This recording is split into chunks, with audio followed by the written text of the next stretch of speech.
Hi, and welcome to another edition of Right on Rangers Live. Bottom of the ninth inning here. Rangers down to their last out, and Josh Smith standing in between.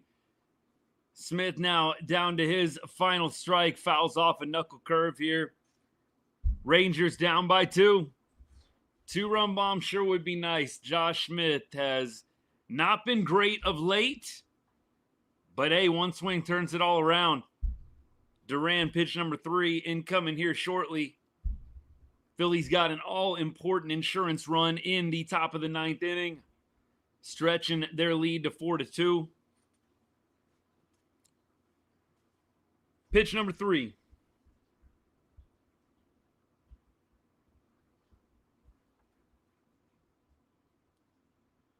And that'll do it.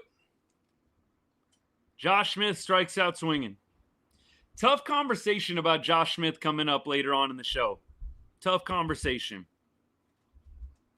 We were talking about it a little bit in the Discord. Sweep completed, by the way, by the Phillies.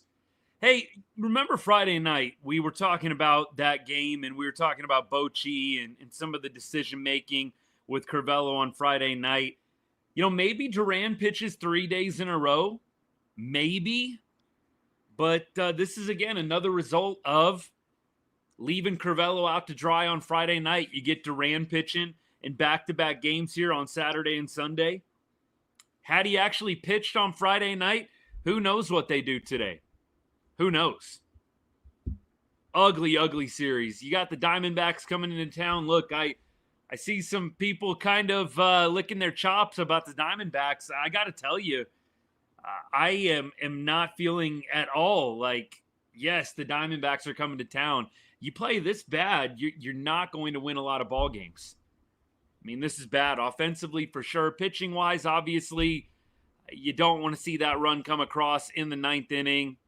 Maton comes in and gives up his first run as a Ranger. Tough, but bullpen by and large, right? Milner, Wynn, Garcia, throwing up a bunch of zeros. That's huge. Almost 4 innings. If you take off Maton's stat line, almost 4 innings of shutout ball. Patrick Corbin wasn't bad today, but he wasn't great. Giving up 3 walks, 4 hits in a little less than 5 innings pitched. Not ideal. Gave up a home run as well, but gave the Rangers a chance to win. I say it every time. I mean, the game was right there. Rangers had an opportunity to win the game. 3-2 when he left. I mean, again, you're right there. You're right in the ballgame. So, look, no shade to Patrick Corbin today. He didn't have his best stuff, but when the offense can only score 2 runs, what do you expect? What do you expect? And I almost don't know where to start. It might be better just to get into it. I'm definitely going to be looking at your guys' comments and questions along the way. First of all, here at Right on Rangers, we cover everything Texas sports. But we put a big emphasis on the Rangers during the MLB season, and we thank you for choosing Right on Rangers for all of your Texas Rangers content. Drop a comment, drop a question. We will get to it shortly. Make sure that everything of substance gets addressed. If I miss something, don't take it personal. Paste it again, and I will continue to try and check comments throughout the show. Now, we keep going. First of all, Josh Smith, let's talk about it. That's kind of where I want to start today. Josh Smith from the leadoff spot, 0 for 5 today with 2 strikeouts. You look at the numbers, not terrible in comparison to other Rangers in the lineup. 262 average, 735 OPS. You take a little bit of a deeper dive. You go to the last 7 games. Josh Smith is batting 190. He has got a 547 OPS. Last 15 games, we look at the average, 200. This is your leadoff hitter. And he is rocking at the moment a 594 OPS. 594 OPS in his last 15 games. You take it to the last 30 games for Josh Smith. Bro's rocking a 208 average. And he's got a 625 OPS. This is your leadoff hitter. And you look at the advanced stats. They are not very kind. Josh Smith, to me, has to be removed from the leadoff spot. He could hit a home run tomorrow. I don't care the consistency has not been there for Josh Smith at the leadoff spot. You've moved him down in the order here and there against lefties. We all like Josh Smith. This is by no means a DFA Josh Smith, get rid of Josh Smith rant. But I don't understand why they continue to bat Josh Smith leadoff. This isn't a knee-jerk reaction. This is a month of not being leadoff material. And it's tough when your leadoff hitter goes 0 for 4 every other night, when your leadoff hitter goes 0 for 5 with 2 strikeouts in a game that you really needed to win. It just makes the rest of the offense incredibly difficult. You're not getting that table setter up top. There's a number of different angles you can take with it. But again, you go to the advanced stats for Josh Smith. You go to the Baseball Savant page, and it's just not pretty. He's good with not striking out a lot. He's good with not chasing, which, in all honesty, are things that the Rangers could be better at as a whole. So at least he's not more of the same, swinging at crap, constantly going down on strikeouts. At least he puts the ball in play. But look, 18th percentile in exit velocity, 20th percentile in barrel percentage, 14th percentile in hard hit percentage. The XBA is 264. There's not a lot here that you really love if you're looking at Josh Smith, either from a baseball card stat perspective or an advanced stat perspective. And Josh Smith isn't the only one. I don't think that we can sit here and make it all about Josh Smith. Of course not. But this is your leadoff hitter. This is a guy that's leading off for you right now and has been leading off for you for the past month, and you're continuing to use him in the leadoff spot. There's not a great alternative, let's be clear. I mean, there's no clear-cut leadoff hitter in my mind right now. But this is where I begin. I think the Rangers have stuck with Josh a long time in this leadoff spot, and clearly against lefties, they've moved him down. I mean, I'm ready for Haggerty leadoff.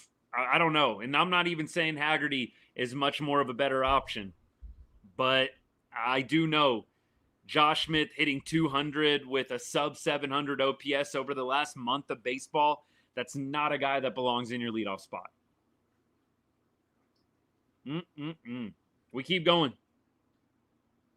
I will get as much as I possibly can. Mr. Swaggerty, my bad, Big M James. I would love to see Mr. Swaggerty in the leadoff spot. Give it a shot. Play him against lefties and righties. Again, the sub 700 OPS from Josh Smith over the last month of baseball, combined with all of the advanced stats that I just read out to you, I don't understand why they still have him batting leadoff. He could have a great day tomorrow. Don't care. I just don't know if at this point you can continue to trot him out there as your number one hitter in the lineup. We keep going. Let me get to y'all. Simeon was not great at the leadoff, no. Fortunately, the Yankees did lose 2 out of 3 to Houston, so the division is getting more and more bleak, but wild card, crazy enough, not technically out of it. I'll pull up standings and stuff like that as we go along. Not technically out of it. Seager definitely, more specifically, was a little bit unlucky today. I felt like he probably had 2 homers. One that he just yanked foul, one that was taken away. Brilliant play by Harrison Bader. Not a whole lot you're going to be able to do about that. Not a whole lot you can do there. Look, either way, minus Corey Seager, I didn't feel like the offense, by and large, was hitting the ball just a ton, just hard today, all over. And it was just not finding green grass. Felt like maybe Corey Seager, and that's about it. Malcolm, appreciate you, man. Thank you so much. I hope you're wrong too, my guy. I appreciate the support of the show. I do hope you're wrong, but it feels bleak when you have series like this. I'll definitely say that, man. Thank you so much again for the generosity. Who else do I want to hit leadoff? Anybody. Zeke Duran at this point. It doesn't matter. Put the hottest hitter up there and just see what you can do. We can't keep hitting a sub 700 hitter, a sub 700 OPS hitter. And that's for the last month, right? We can't keep doing that. We've got to mix it up. I am not in the crowd of don't change the lineup ever. I know some of y'all are. I'm not. I don't think if you played the game, I don't think there's anything to where you hit in the order. When you step in the box, you're up there one-on-one with the pitcher. You're not thinking, oh, coach moved me down to seventh today. I'm going to hit a little bit differently now. Nobody who plays baseball thinks that way. You might be butthurt about it before the game, but when you step in the box, it doesn't matter where you're hitting in the lineup. So anybody that's saying like it throws players off, and I don't know if that's what any of y'all are insinuating. I don't think that that's true at all. When you get in the box with anybody, with any pitcher, you're not worried about where you're at in the order. You're locked in on the pitcher. You're locked in on trying to get a base knock. So I just don't understand you're messing them up by moving them around. You're not. When you step in the box as a baseball player, you're not worried about where you're hitting in the order when you're facing off against Zach Wheeler. Guarantee nobody 1 through 9 in that lineup, when they got into the box against Zach Wheeler, nobody was worried about where they were hitting. They were just worried about trying to get a hit. So for me, it doesn't matter where you hit in the lineup. You should be able to hit whether you're hitting 7th or 5th, period. So from that perspective, move the lineup around. Do whatever you have to do to get this going. It's not going right now. You had a bad ending to the Yankee series, and then you threw up 3 duds in a row. So basically 4 games in a row, you did the almost exact same thing with your lineup, a couple of tweaks here and there. Keep moving people around. Keep moving people around. It's not going to hurt anything. That's the other flip side of it for the people that don't want to move the lineup and don't want to keep messing with it. It can't get worse than this. I mean, maybe we could have gotten shut out every time. You can't get worse than this offensively. Again, moving the lineup around is going to do absolutely no worse. No worse. Look, Seager to third, I've always been a fan of. I've never really been a fan of Corey Seager hitting second. So, Dan, same. I've never been a fan of Corey hitting second. I don't think Corey gets as many opportunities to drive in runs as he should because he hits second. And when you've got Josh Smith, again, no disrespect to the man. I love Josh Smith. He's not hitting well right now.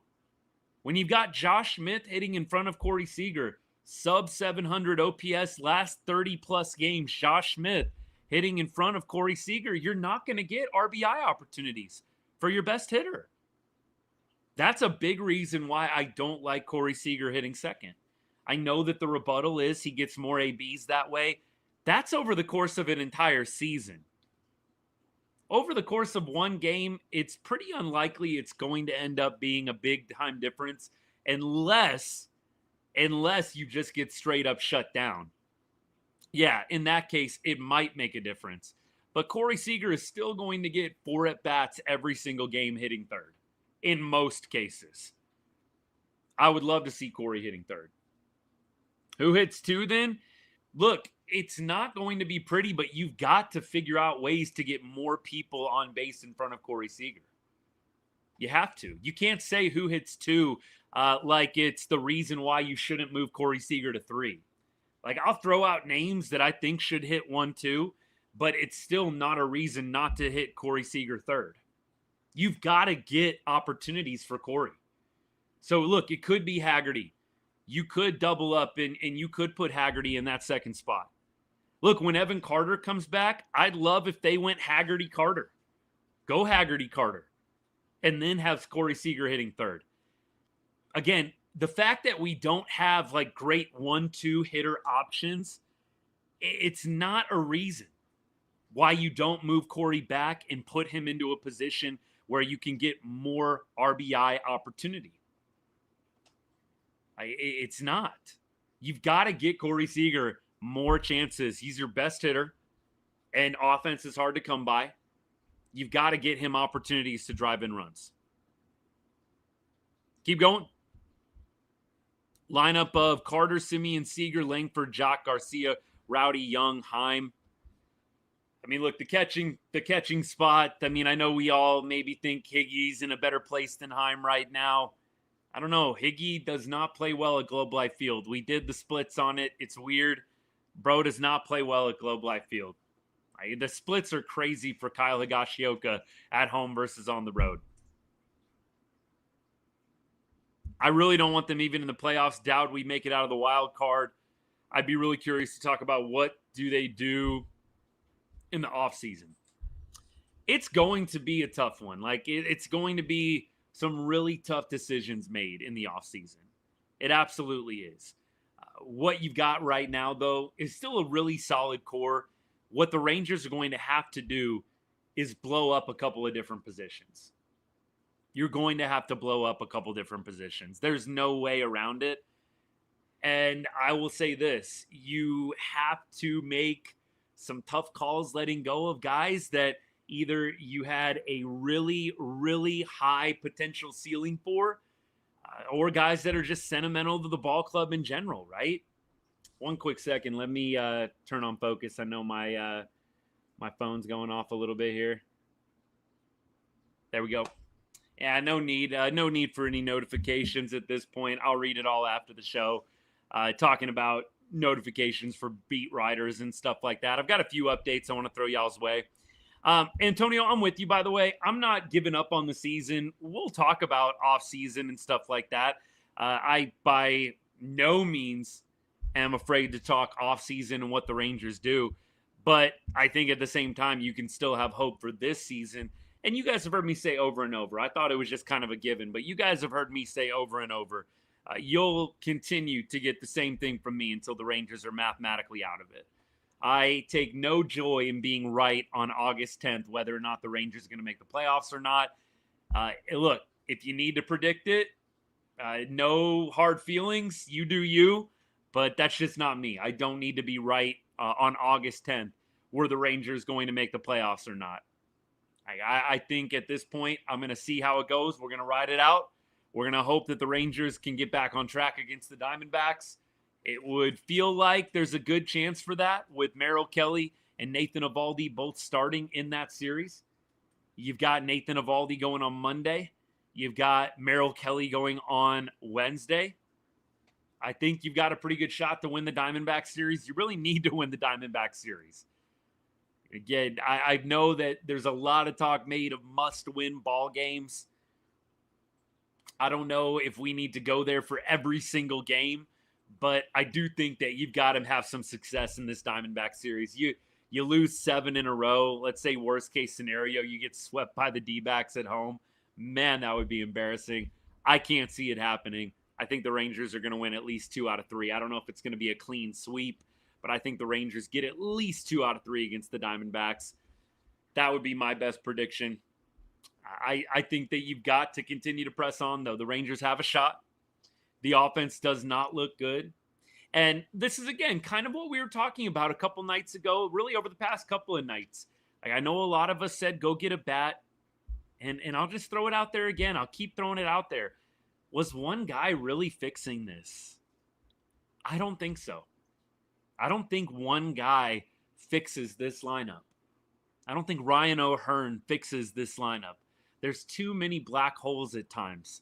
You're inevitably going to run into one. You've got a black hole at catcher. You've got a black hole at right field at times with Adolis Garcia and some of the lows that he goes through throughout the season. You got a black hole at DH at times. You've got multiple black holes in the lineup. And one guy acquiring is just not going to make a big difference. I know people are going to continue to be upset that Chris Young didn't at least try to get offense, and I am too. It would have been nice, I think, for the fans, at least try. Give the illusion that you did whatever you could. But I do think there is a reality. I'm not sure that this offense was ever one bat away.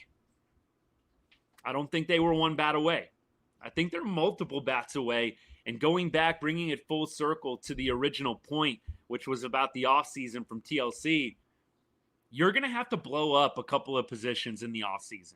Whether you do well this year or not, you've got to blow up some positions. I've already talked about catcher. I've talked about right field. You need to trade Adolis Garcia. You need to start over at first base.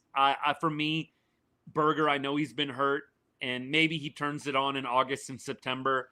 But look, if Berg doesn't have a killer rest of the year. I just don't know what you do with Jake Berger.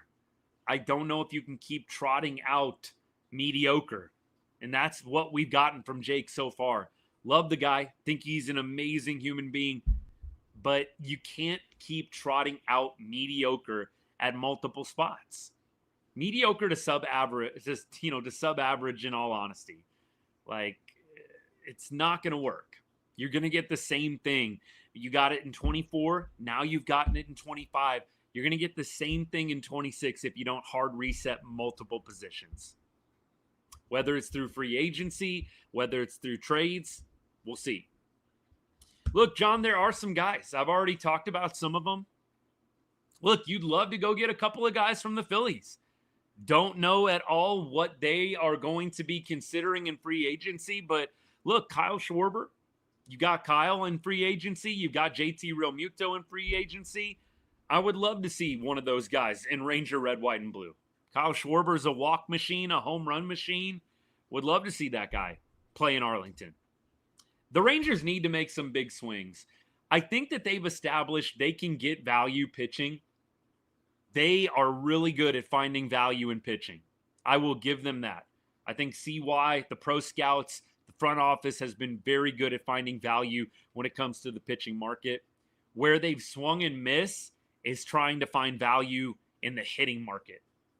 Joc Pederson obviously coming around a little bit. Nice to see that. We're in August. And I know Joc gets hurt, and that's hard to control. But we're in August, and we're just now seeing Joc Pederson start to heat up. Like, I still would not call that a successful move. I think what's worked for the Rangers offensively is going out and buying players. And I think that's what you've got to do in the offseason. Maybe the ownership isn't willing to spend the money, but I think Texas has shown this front office has struggled to find value when it comes to offense. They've done great when it comes to pitching. Go spend some money and get some offensive players that leave no doubt. That's what I'd be doing. We keep rolling. On paper, he definitely was a good try. I was a fan of the Joc Pederson signing. That, to me, was definitely one of those, hey, you went out and you tried to hit a homer there. They tried to hit a home run with the Joc Pederson signing. I mean, look, 18.5 million, that's legitimate. Right? That is some legitimate money being spent. But you've got some other moves. The Jake Berger move, you could have gone out, for example, and gotten a Pete Alonso. You could have gotten in on the Pete Alonso sweepstakes. You didn't. And Pete, I know that he's had some ups and downs this year, better than what you got. And the Mets ended up signing him back on like a 1 or 2 year deal. I think the Rangers just need to reset some positions and take some big swings next year. Look, with Corey, with Marcus, it's worked out. You won a World Series. I know Marcus has been up and down this year. Corey Seager, but that's what I would be doing. Hey, Caden, good to see you, my guy. Thanks for tuning in. Wish I was doing a little bit better. Rangers getting swept by the Phillies, just about the worst thing that could have topped off this weekend, but it is what it is. New day tomorrow. Dan, I would say if we don't win 2 out of 3, be frustrated, buddy. It is so hard to sweep a series, y'all. That's what I keep trying to tell everybody. It is so hard to sweep a series. Like, you better win 2 out of 3, though. You better win 2 out of 3. It is just really difficult 3-game sweep. I know it feels easy when you're playing a bad team. It is really, really difficult. Phillies, I don't know if I would say they made it look easy. I mean, they do a great job coming back. They do a great job staying in ball games. Their bullpen has been really, really good over the past, I want to say, month. I think they were showing it on the broadcast. But let's not pretend like we didn't just watch 2 really close games. And I know that the Phillies blew it out in game 1. That was a 4-1 ball game in the 9th inning. It's not like these games are not close. These games are pretty close. It's just the Phillies know how to finish. That's the difference, right? The Phillies finish the ball game. The Rangers don't. They score early and then they don't score again. Phillies, look, I mean, anybody saying, It was a domination. They made it look easy. I don't really get that. Like, if you watch this series, you would see the innings were tight. The innings were close. I mean, it was a 1-run game, 2-run game, probably for a majority of this series, honestly. The most innings in this series were probably played 1-2-run ball game. So for me, I can't say they made it look easy, but they do know how to finish. They do have a great team. And obviously they showed it this weekend, winning 3 in a row over Texas. Rowdy Tellez has been really good. In fact, I was shocked that Rowdy Tellez didn't get to hit last night against Durant. Rowdy Tellez, I actually looked this up late last night because it was bothering me so much why Bruce Bochy. Did we ever figure this out, by the way? I know some of y'all probably want to talk about other stuff, but did anybody ask him why Rowdy didn't hit last night in the 9th inning? Like, why you put Josh Smith in instead of Rowdy Tellez? I don't know if anybody asked Bruce Bochy that, if any of the media did, but that was just so baffling to me. Rowdy Tellez actually has a career hit off of Durant. Smith was like 0 for 3, 0 for 4. Rowdy was like 1 for 3, and the hit was like last year in 2024. So it's not like it was a random hit like 5 years ago. So that was baffling to me why Rowdy Tellez did not hit last night. He's actually been one of our best hitters over the last 2 or 3 weeks. Josh Smith needs to move to the bench. He definitely needs to move down. I mean, you cannot have a leadoff hitter hitting sub 700. I almost can't believe it saying it out loud. Sub 700 OPS. That's your leadoff hitter, Josh Smith. And we love Josh. We love Josh Smith. I do. But I'm not going to continue to bat a guy that over his last 30 games is barely hitting above 200. Leadoff. Every single time there's a right-handed pitcher. And the idea, Green Arrow, is that he's better against righties than lefties, but it hasn't mattered, man. It has not mattered. Yeah, look, McJay, they're going to have money. Rangers are going to have money next year. The Malley contract is falling off. The John Gray contract's falling off. That's $29 million right there. Malley was on a $16 million salary. This year, Gray was on 13, so that's $29 million right there freed up. If you get rid of Jonah Heim, that makes it 36. If you deal Adolis Garcia, now you're up to 43. Both Jonah and Adolis are making, I think Jonah's making 5 or 6 this year, and Adolis making 7. So, McJay, we're actually going to have more than that.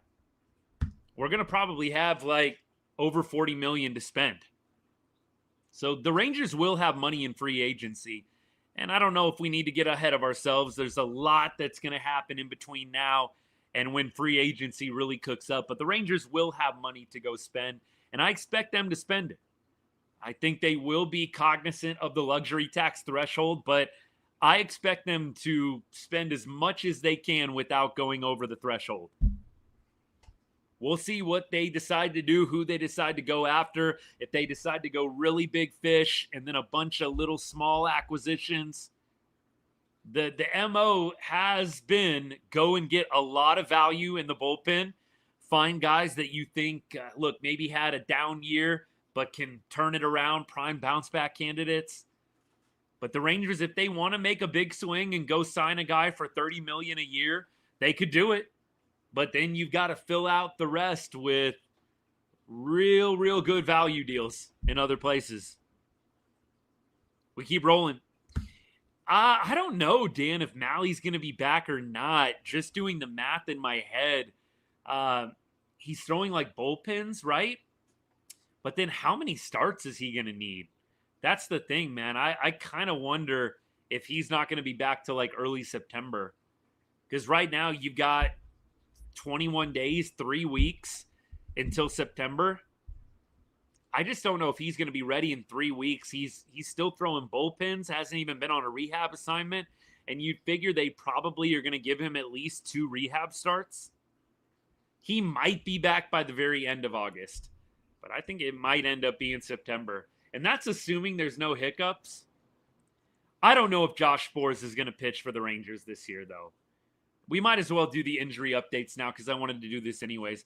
I don't know if Josh Sborz is going to pitch for us this year. I know a lot of y'all have been asking about him. They just continue to do this, ramp him up, shut him down, ramp him up, shut him down. Right now, they're still what they're coining deloading for Josh Sborz. Basically, they shut him down. So the fact that they shut down Josh Sborz, now he's going to have to get ramped back up and continue to do rehab stuff in the minor leagues. I don't know if Josh Sborz is going to be back pitching for the Rangers this year or not. We'll see. We'll see. Evan Carter, though, looks like he's maybe going to be back at the end of the week. I think he took BP, or he's going to be taking BP within the next couple of days. And then you send him probably on a small rehab assignment. Maybe they don't. I don't know. Maybe they just decide to do the Corey Seager treatment. Dude, just get a bat and get back in the lineup. We need you. Not that Evan Carter's been tearing the cover off the baseball either. But it looks like we'll have Evan back by the end of the week either way. Maybe sooner, but if they send him out on a rehab assignment, I'd imagine we probably will not see him until the weekend series. By the way, we already talked Diamondbacks coming to town. They will be closing out the homestand. Merrill Kelly will be pitching on Wednesday, Evo on Monday, tomorrow, and then Jack Leiter goes on Tuesday. Thursday, I believe, is a day off for the club. It is. And then on Friday, you're going to Toronto, where the Rangers will face the Blue Jays for a 3-game set. After Toronto, the Rangers will be in Kansas City playing the Royals. So you've got Diamondbacks, Blue Jays, Royals, and then I don't know if I'm going to be able to get it perfect. That Royals series is a 4-game set, by the way. And then you're back to play the Guardians, which could be a huge series depending on how it all plays out. Guardians right now in front of the Rangers in the wild card standing. So you've got the Guardians in about a week and a half, right? In about a week and a half, the Guardians come for the next homestand. That's going to be a huge series depending on whether or not Texas can tread some water here. Hopefully win some games, but at minimum tread some water. We'll keep going. Dan, yeah, I saw that. Is it Gene? Is that how you say it? Gene Powell? I don't know. I haven't watched any video of it. I did, but it was on mute, just on scrolling through TikTok, and a bunch of outlets were showing the debut. I did kind of feel bad for her. I think the very first pitch she called was like 6 inches inside for a strike. But you know what? That's just how it goes sometimes. I definitely think if she's good, great. Got nothing against it. If she can call balls and strikes well, all for it. All for it. A lot of those, a lot of those guys down in the minor leagues umpiring games, like you really have to grind it out and you really have to be good to make it to the major leagues. I know that it's hard for us to conceptualize that because we're used to seeing bad calls a lot during Rangers games, but good for her. Hope it sticks, and hopefully she will continue to have success at the big league level after doing a nice job at the minor league level. But I know that a lot of people were curious about that today, and I say if you're good, you're good. All there is to it. If you're good, you're good. We keep rolling. I still got to see a Corey Seager home run in real life. Oh, you were at the game last night. Jack, that's awesome, man. I was trying to piece it all together, man. That's great. Good game to be at with Hamilton getting his jacket. Unfortunate that the Rangers couldn't get the job done, but still. We keep rolling. Yeah, Garrett, you make a good point. Like Diamondbacks, the Blue Jays will be tough, though, Garrett. The Blue Jays will be tough.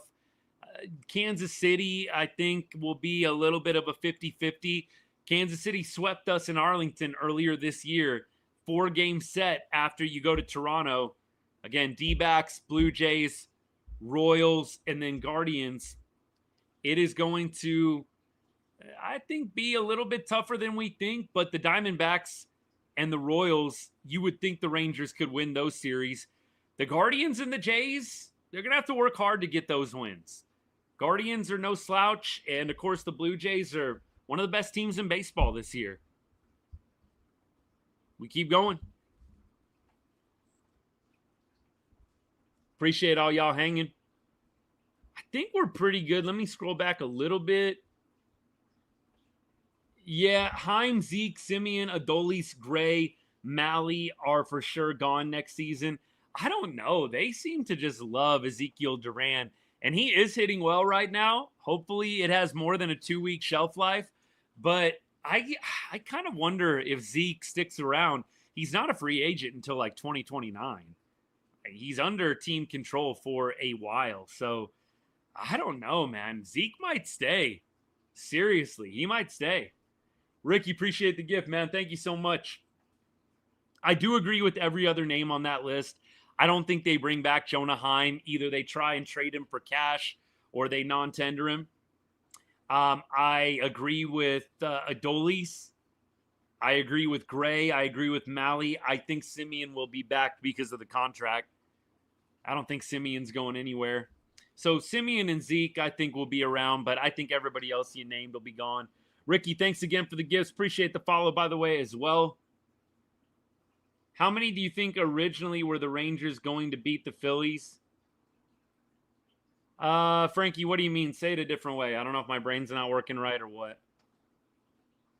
Smith, 98 hits, only behind Simeon in team high hits.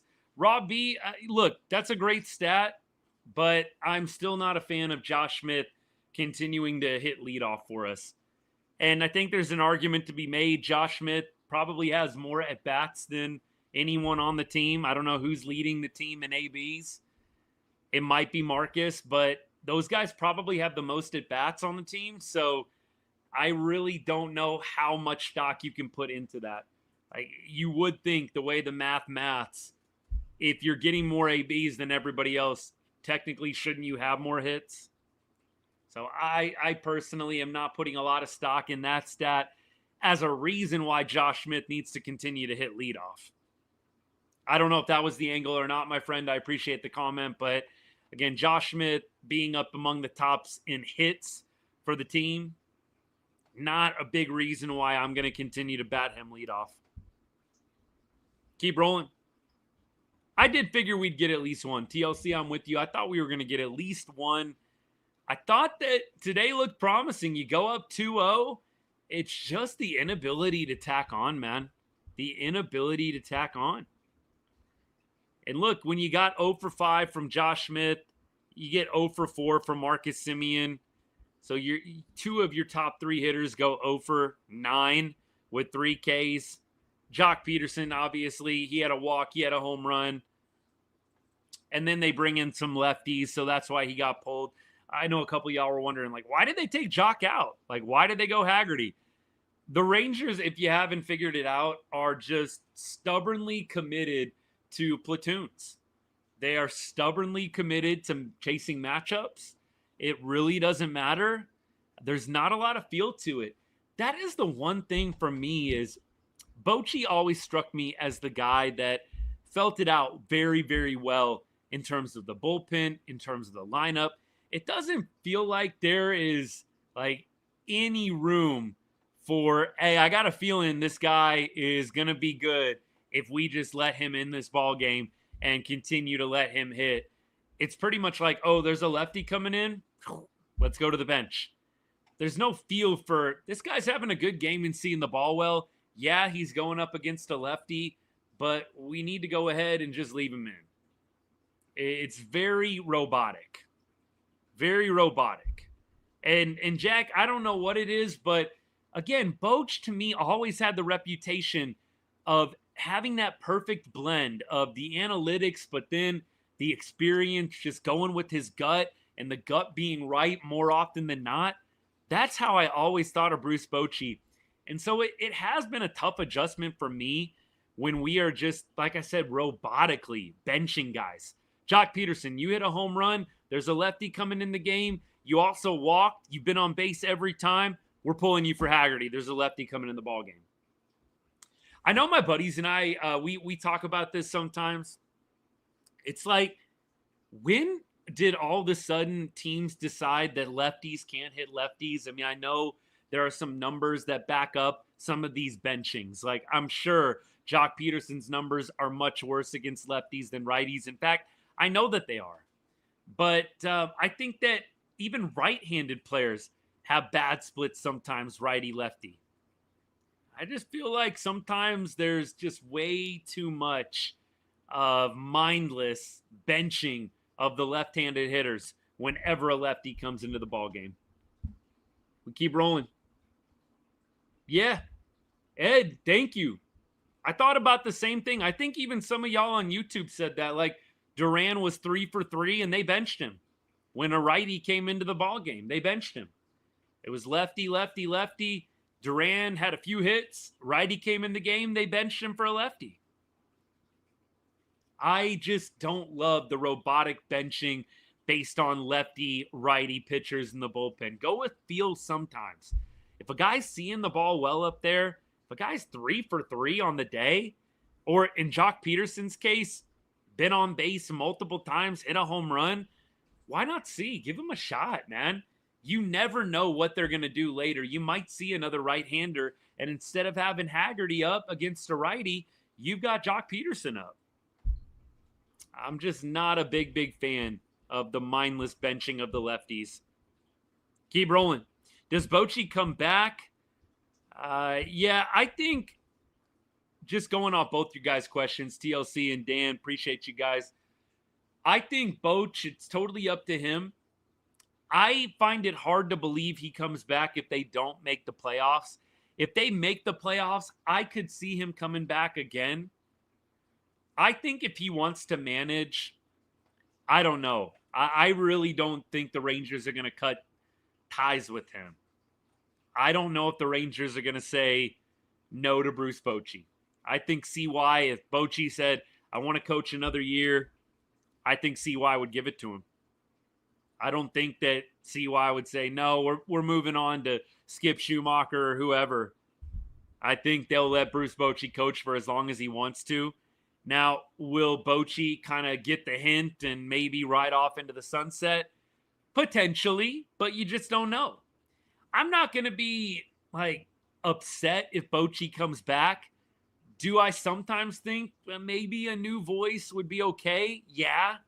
I'm not afraid of the post-Bochy era, but I will say it feels like if they don't make the playoffs, there's going to be a mutual parting of the ways. I would be a little bit surprised. If they make the playoffs and maybe they win a series, I could see Boch maybe wanting to come back and do one more, and maybe they just go year to year with him. I think if he wants to coach, he'll probably end up coaching. I don't think the Rangers front office is going to say no. Yeah, I don't think Boone is going to be the manager. I don't think you're just saying, does he come back? I don't know if they're going to have Booney back or not. I would say probably no, because Booney really hasn't made a big difference. The difference between Donnie Ecker and Brett Boone is not very much. I think, remember, it was like 0.25 runs at one point over the summer, like minuscule. And then that was only because we started lighting it up against Minnesota in that Twin City series where we scored like 16 runs in 2 different games in that series. I really don't think Brett Boone is making a huge impact. Yeah. I don't think he is. I think that we're probably going to go reload on the hitting coach and potentially the manager. Potentially. We'll see. Keep rolling. Losing the core is a scary thought, but I don't think we're going to, if you're talking about coaching, maybe, but the core is going to be there. DeGrom is going to be there. Evo is going to be there. You've got Wyatt Langford still there, Corey Seager, Marcus Semien. You've still got a really good core. You've just got to blow it up at a couple of different positions, man. The catcher thing, we can't keep doing this with Jonah Heim and Kyle Higashioka. Can't keep doing it. We can't keep doing this with the first base. You know, Ezekiel Duran playing first base at times, and Zeke's been good the last couple of weeks. There's no reason we need to have Ezekiel Duran playing first base, ever. Like, dude, you need a first baseman. You need a first baseman, for real. Absolutely. It's frustrating. It really, really is. It's frustrating that we have these multiple black holes in the lineup. It's a big reason why the offense is as bad as it is. The team is boring. We kind of talked about that yesterday, Robbie, because we have, 8,000 empty seats for one of the Phillies games going into the weekend? Like, it's clear the fans do kind of feel a little blah, little meh towards this team at times. And yeah, when you don't have a good offensive team, people want to see offense, man. I mean, the true savants of the game, the diehards. I mean, look, I don't care. If I see a win, I'm happy. I don't need my team to win 10-1 in order for me to feel like I watched a good game. But yeah, the casual Rangers fan want to see some offense.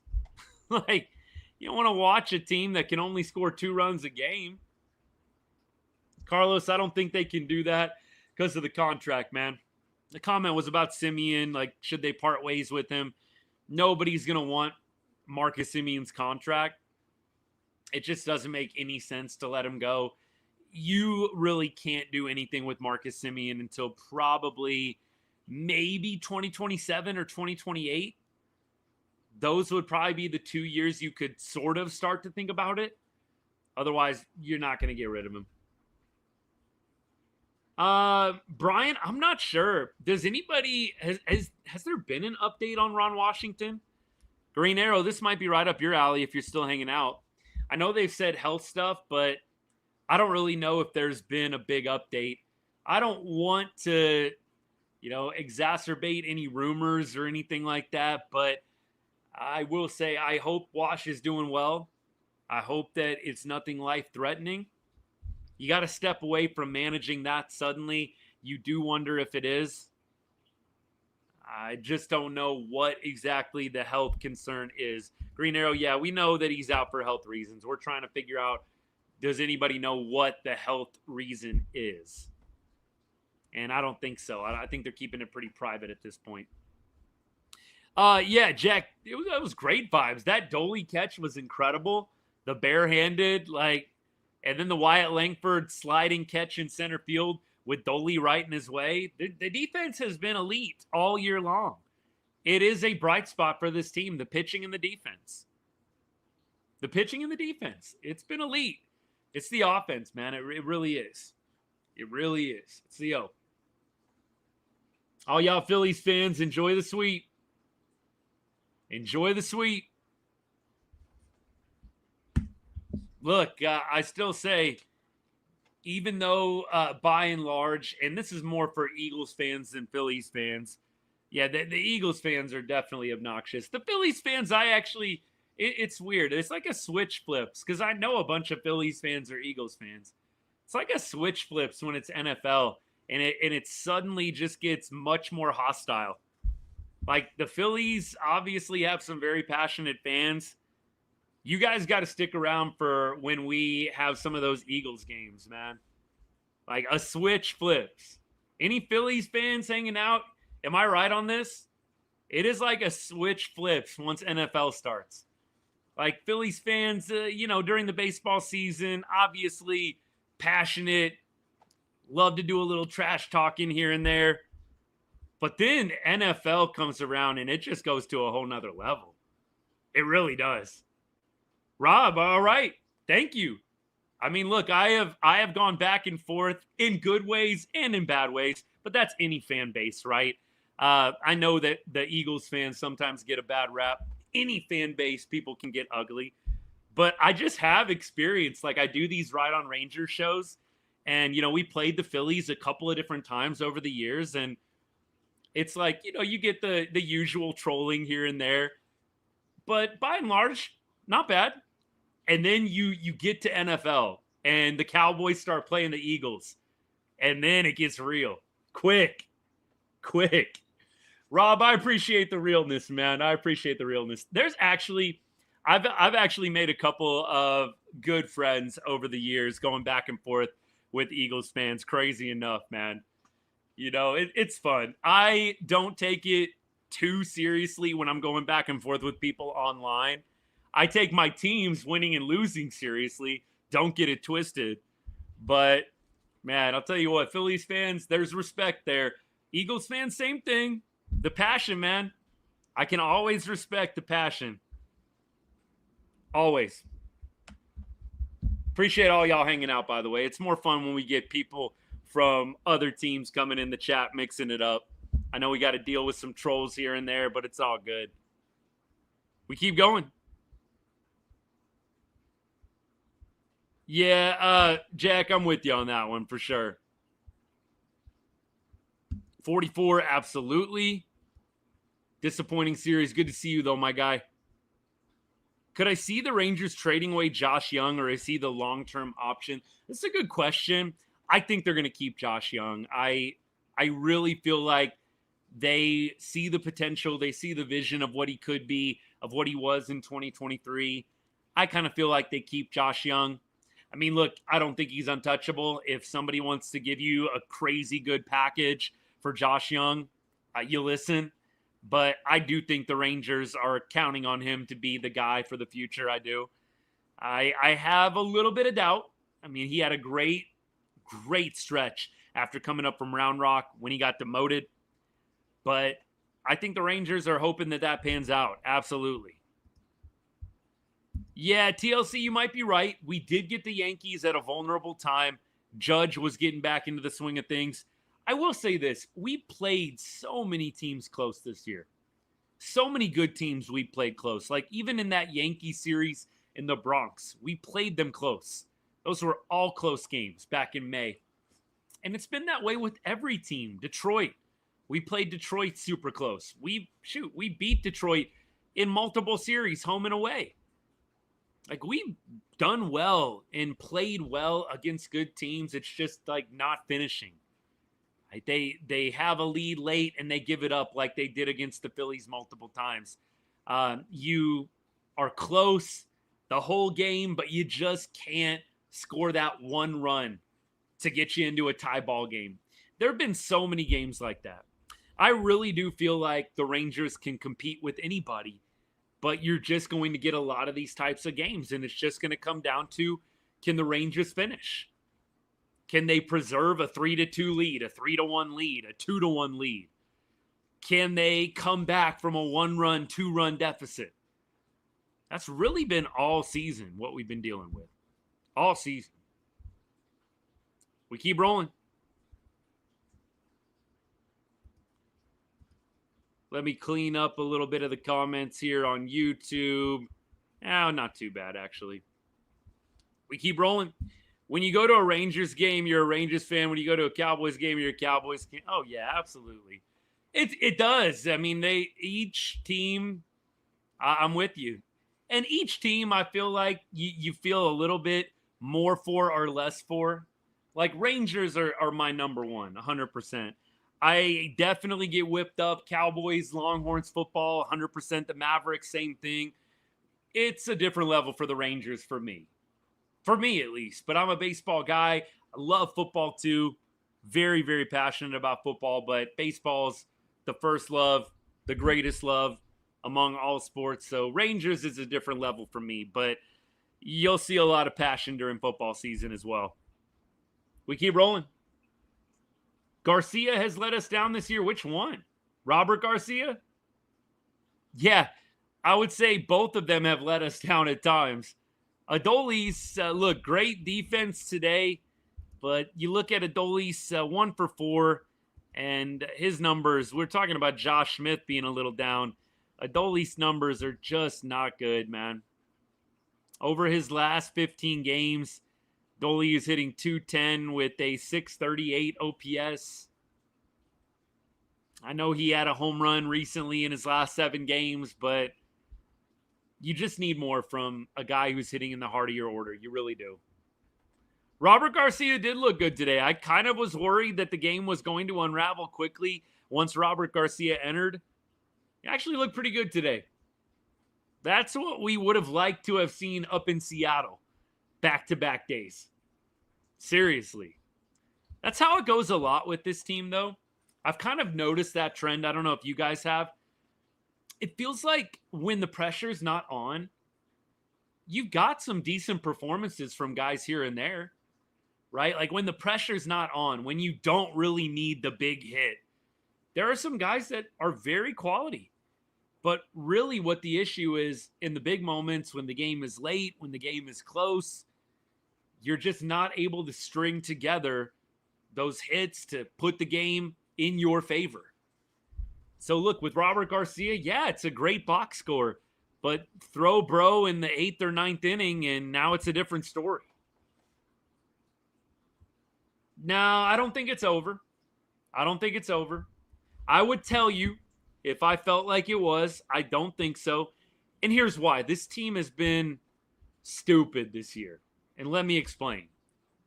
When this team feels like it's at its lowest of lows, then the very next day they come out and score like 9 runs.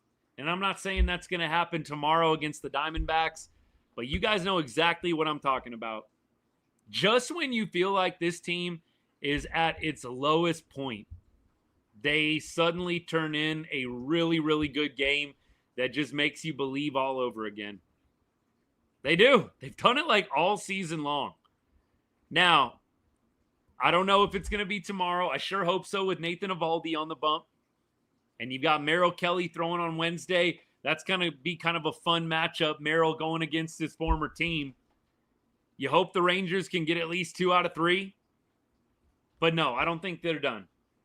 I think we can get a wild card. You look at the numbers right now. You go to the standings.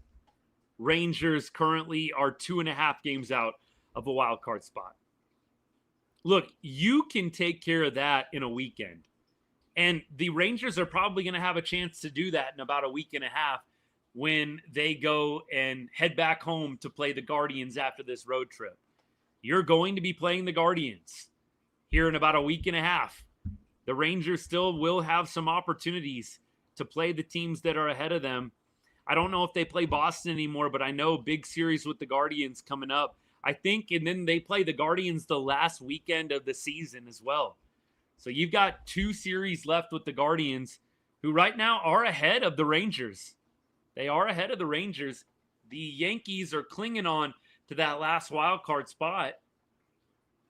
It's going to be interesting. It's going to be a really interesting finish. Colby, I'm not with you on that, man. I get it. Everybody always wants to see a sweep. I don't think you have to sweep the Diamondbacks to magically have hope again.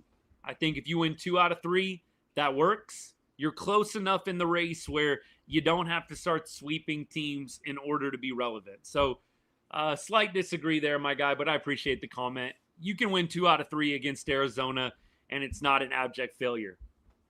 Of course we want to sweep. Of course. And can the Rangers sweep? Yes, they can. The Diamondbacks are an inferior team to the Rangers, but with the Rangers offense being in the state that it is, would it surprise anybody if they drop the game? 2 out of 3 for me is going to be a win. 3 out of 3 would be heavenly. But I absolutely am not going to sit around and whine and complain if they don't get the sweep done. It's hard to sweep a team in baseball. Easy to say it out loud. Easily we can say sweep them. It's baseball, man. Anything could happen. That's the beauty of the game. Win 2 out of 3. Road trip is going to be tough, though. Definitely with you on that. More hope would be given with the sweep. 2 out of 3 works. Road trip is, I think, where they're going to get, either made or broken. You've got the Blue Jays, and then you've got the Royals, who clearly beat up on us at home in June, right? So you've got a little bit of a tough roadie coming up. We'll see how it goes. Corey Seager, highest batting average and most home runs. Makes sense? Makes sense. Let's check over on TikTok. Seattle is starting to look good, man. They're heating up for sure. Todd, appreciate you. It's good that the Yankees lost that series to Houston. Like, I don't take a whole lot of joy in Houston winning ball games, but I definitely will take it now that it's all said and done. I'll take it for sure. I haven't looked at Seattle's schedule, Smooth, but I will say this, comparatively to the Rangers, I'm sure it is. Hey, Will, appreciate you, man. Good game. Good game for sure. Good series. We had really, besides, even Friday night was pretty good until the ninth inning. I mean, Friday night, it was a 3-run game going into the ninth inning. But these last 2 games, super close. I mean, it's good games. It's just unfortunate the Rangers aren't able to finish. You got to finish. I agree, TLC. That series was absolutely brutal. And Dan, fair point. Fair point. You've got the Royals with some upgrades. That's not going to be a walk in the park going to Kansas City for 4 games. That's a 4-game series in KC. It's tough, man. It is tough. So, again, Diamondbacks at home. Blue Jays, Royals, 7 games in a row on the road. I don't think there's any off days sprinkled in between. You do have a Thursday off day coming up this coming Thursday. But then, yeah, you play 7 straight games on the road, and you're playing 10 straight total, right? Because you've got to then come back home for the Guardian series. Yep. Can't seem to sync it up. I would just say can't seem to finish it. Like, you have got to be able to finish some of these games. I agree. Jack Sosa was brilliant at third base for the Phillies. He had a couple game-altering plays. Game-altering for sure. I don't know if they're game-saving, but game-altering, no doubt. Yeah, I have heard that, Dan. I'd have to see what some of the guys' splits are up at Kauffman, but I have heard that too. 28-15 to make the playoffs, that's not going to be easy. Going 28-15. Definitely not going to be an easy task. Possible, yes. Easy, no. Bombi, Seager, and Simeon need to go back to whatever they were doing in 2023. If they could, I think they would. If they could, they would. I don't even think they know, Daniel. All right, keep going. Citizens Bank, I would agree. I like Citizens Bank Ballpark slightly better than ours for sure. Now, old stadium, no. I don't think there's a whole lot of stadiums that are topping the old ballpark in Arlington for me. But the new stadium, obviously it's nice. It's air conditioned, but no, I do not think it is one of the most aesthetically pleasing stadiums or, whatever you want to call it, atmospheres in baseball. I don't. I wish I could say differently. I really do, Rangers Nation. I do think Citizens Bank has got us beat. I'll be real about that. Should Texas move in the corners about 20 feet? Nobody can hit. Brian, man, they might need to think about it. Seriously. They might need to think about it. Although, am I wrong on this? I always feel like on Baseball Savant, when I look to see, would that have been a home run at Globe Life when it's down the line or when it's a really well-hit ball? It feels like yes. Maybe I'm thinking about that totally wrong, but I don't think Globe Life is an unfriendly park to hit in. So, look, I totally appreciate the sentiment, though. Definitely. I mean, look, our pitching might be good enough to be able to withstand moving in the fences 20 feet. I really do think so. You got Evo, you got DeGrom. Our pitching might be good enough to be able to withstand that. And it would probably help our offense. 713, I'm with you. You had to bear it, man, through the heat. But if you could make it into September, real good September, October baseball especially, right? Now, there's some beautiful nights at the ballpark, right? Where you're not, completely drenched in sweat by the first pitch. Right? You make it into those late September nights, the mid to late September nights, it starts feeling pretty good at the old ballpark. I don't know. That stadium, to me, it's very sentimental, so I probably can't be as objective as I want to be. But that stadium, the aura, the environment, the atmosphere, the aesthetic, whatever you want to call it, definitely beats what we got right now. What we got right now is brand new, very nice, and air-conditioned. But aura, atmosphere, I don't know. Although it was pretty rocking when Corey Seager hit that homer in Game 1 of the World Series. I will say that. I'll definitely say that. It was rocking for that. 100%. Keep rolling. Brewers, I've always said about the Brewers, like, great in the regular season. Show me what you got in the playoffs. I don't think much of the Brew Crew until they actually start doing something consistently in the postseason. Brew Crew, and this is no disrespect. It's all facts. They will tease you. They make you think they're this really good team, and then they just totally melt in the playoffs. I got to see something from the Brew Crew in October. Kyle, what's good, man? Yeah, tough series. Appreciate you stopping by. Tough loss, definitely. Great games. Great games. I think the Phillies, obviously offensively, a tier above the Rangers. Rangers, I think, have slightly better pitching, but Phillies have some great pitching as well. It's debatable. It's debatable. Rangers, when fully healthy, probably give them the slight nod, but the Phillies offense, jealous. Jealous, man. You got Trey Turner. You got Schwarber, Harper, 1, 2, 3. Hello.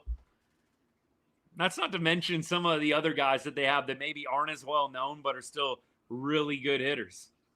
Marsh. He had a good series. He had a really good series, actually. There's a number of guys on the Phillies, just scrappy hitters.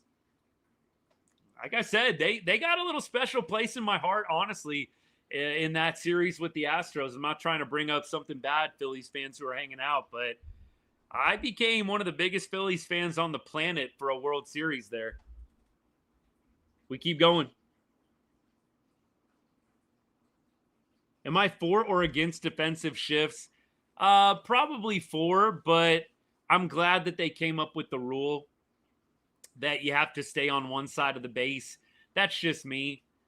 I'm a little bit traditional in that way. I didn't love when they were bringing in like 5 infielders. Like some teams were doing the 5 infielder thing at times. I just didn't love that. Didn't they do that for Joey Gallo?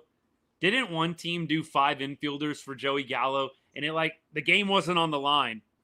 They just did like 5 infielders for Joey Gallo. I'm not a big fan of that. I don't like the way that it looks. So for me, I kind of like that they reeled it in a little bit, but I still appreciate the analytics of the game and the strategy of the game. So I'm for it in that regard, but I just think it was getting a little bit silly when they started to bring in the left fielder to play infield for one hitter, in the second or third inning. It's not even like it's do or die. Keep going. They did it against Ryan Howard a lot. Yeah, for sure. I would put Garcia at number 1 batter since he can't bring in runs. I don't know if you want Garcia getting more ABs right now. Honestly, when Evan Carter comes back, it might finally be time. Evan, we all thought you were going to be our leadoff hitter. Maybe it's time to just throw Evan Carter in the fire and put him in the leadoff spot. I would probably go Evan Carter, Haggerty, Seager. That's what I would do. Evan Carter, Haggerty, Seager. Yeah, look, Garcia in the heart of the order. It's looked good. Not very often. When it happens, it's really nice. But you just haven't been able to say that very much this year with Dolly, unfortunately. We keep rolling. Let's see. I think it's at this point in the show. Let's pause real quick, and then we'll get into the series coming up with the Diamondbacks, which I've already kind of previewed here and there. But quick pause, space. Excuse me. Whoa. Forgot how to talk for a second.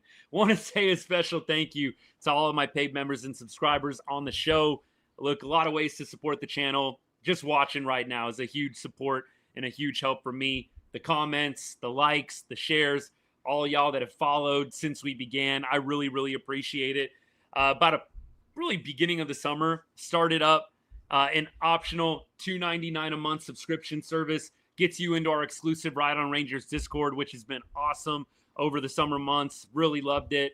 And it's definitely become something special, and I want to continue to keep growing that. If you feel so moved, thank you for considering it. You just have to hit that subscribe button, bottom left-hand corner of your screen.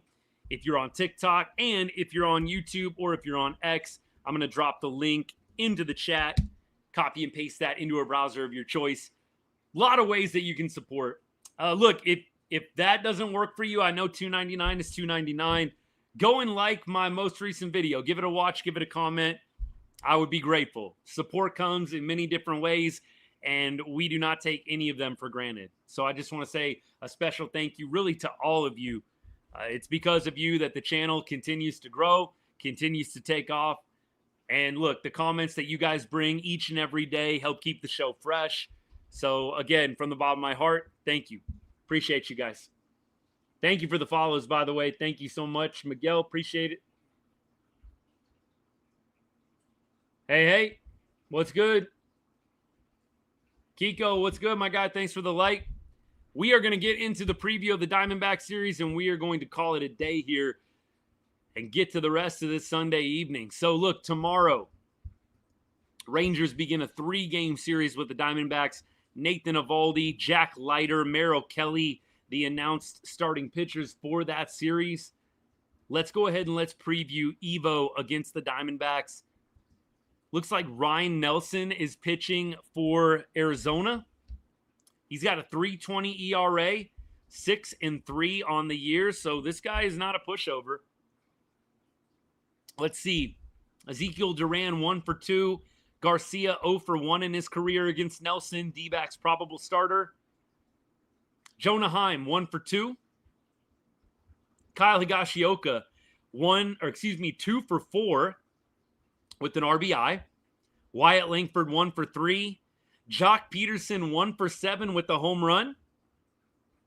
Corey Seager, 1 for 2 with the home run. 0 for 3 is Josh Smith. Maybe it's time to move him down in the order. I don't know. Just saying. Might be a good idea. Rowdy Tellez, 1 for 6 against Nelson. D-backs, probable starter. Now, against Evo on the other side for the Diamondbacks. Corbin Carroll, 1 for 5. Gurriel Jr., 7 for 18 with 2 homers. So Gurriel, definitely a guy Evo's got to watch out for tomorrow. Herrera, 1 for 2. Locklear, 0 for 2. Ketel Marte, 0 for 5. McCann, the catcher, 1 for 2. McCarthy, 1 for 4. Perdomo, 1 for 2. And Thomas does not have any ABs regular season. I do believe that we saw this guy in the World Series, though. So I'd be curious to see what all the numbers are, including that World Series or those World Series performances. That MLB.com is not going to show me super easy, but I'm almost 100% we saw this guy in the World Series a couple years ago. We'll see what the Rangers have in store, but I will say going up against a pretty solid pitcher, it is nice. It's a righty, so now we can get pretty much our full set of hitters up in there. You can get Rowdy in the game. Joc will be in there. You don't have to hold back at all in terms of the lineup, so that's the positive. And Nathan Eovaldi has just been filthy. It's must-see TV at this point.